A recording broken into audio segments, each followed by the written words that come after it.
the more rare the skill you have, the better you can get paid.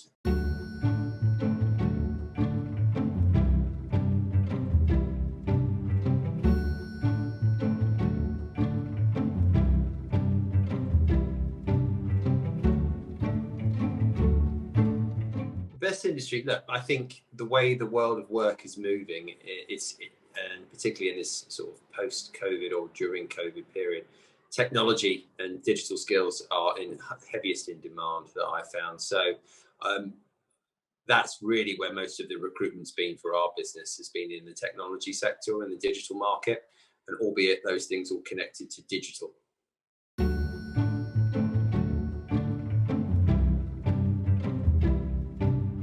As it stands right now, the regions that seem to be most resilient, if you will, are ironically where this COVID situation started. So China, if you look at China, it's the only real country that's going to come out this year with some growth.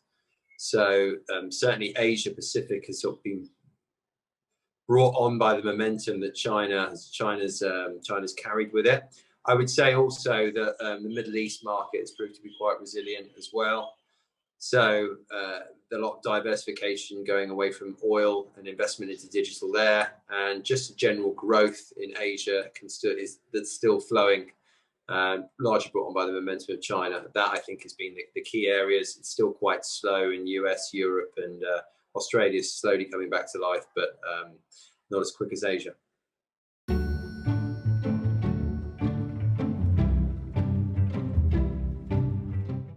I would certainly say that technology, languages, the two of the main things that someone should look at. I mean, particularly if you're at home and you want to expand your horizons and look at a new career in an international location, having a language that can enable you to get there is going to really put you at the top of the pile. And of course, if you look into globally still, at who's still hiring, it's those largely involved in the technology space. So the smart person should look at fusing both those skills.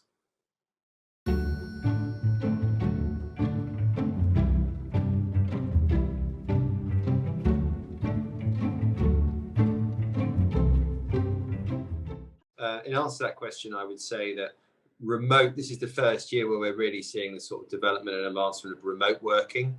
So the possibilities to be able to land a job in I'd say in a region that's within a 1 to 3 hour time zone difference from where that person lives.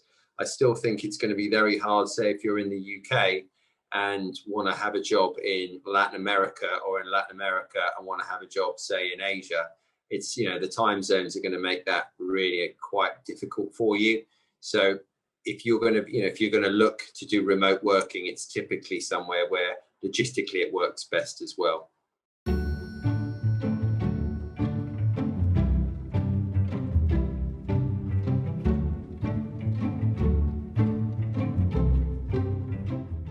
So I would say that if there's one language you should learn that's really going to put you in a fantastic position for the working world, then it's going to be Mandarin. The reality is China is just growing and growing. It's going to be the most powerful country in the world. And if you're able to jump into that and enjoy the ride that's going with China, then learning Mandarin is essentially going to give you a massive head start there. But if you don't fancy sort of traveling all that way, or want to do something a bit close to, say, the UK, I would certainly say that Spanish is a key skill to have. It's the second most populous language in the world. So naturally, business is going to flow with that. And also Germany. I would definitely speak German. The German economy continues to be pretty resilient, and still lots of job growth in that part of the world. We're certainly seeing the likes of Berlin, Frankfurt and Munich becoming incredibly important countries when it comes to technology and opening themselves up to jobs.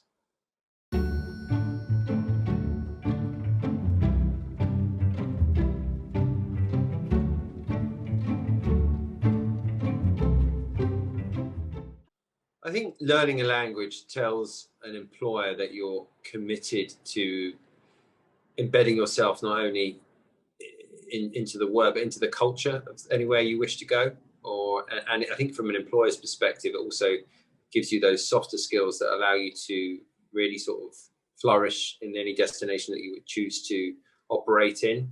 So it's a real valuable skill set if you're working for an international firm, because if they want to send you to Frankfurt, if they want to send you to Beijing, if they want to send you to Buenos Aires, for example, you've really got the capabilities to not only thrive within your workplace, but get on with your colleagues and become someone that can take the culture from other offices into that new office as well, which further enhances what a globally connected firm that business is.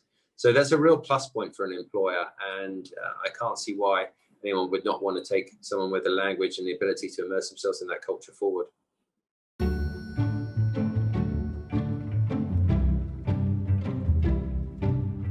Yeah, I think what our data has shown from having a business for 10 years in recruitment is that the more rare the skill you have, the better you can get paid. And particularly when you're looking at British people who typically don't tend to learn second and third languages, having that extra language has on average earned you 10 to 15% more pay packet wise.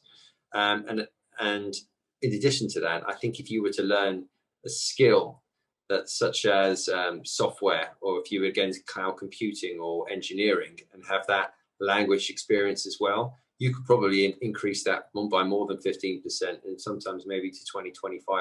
So it's about having, it's about standing out in the crowd, and the languages just give you the ability to do that.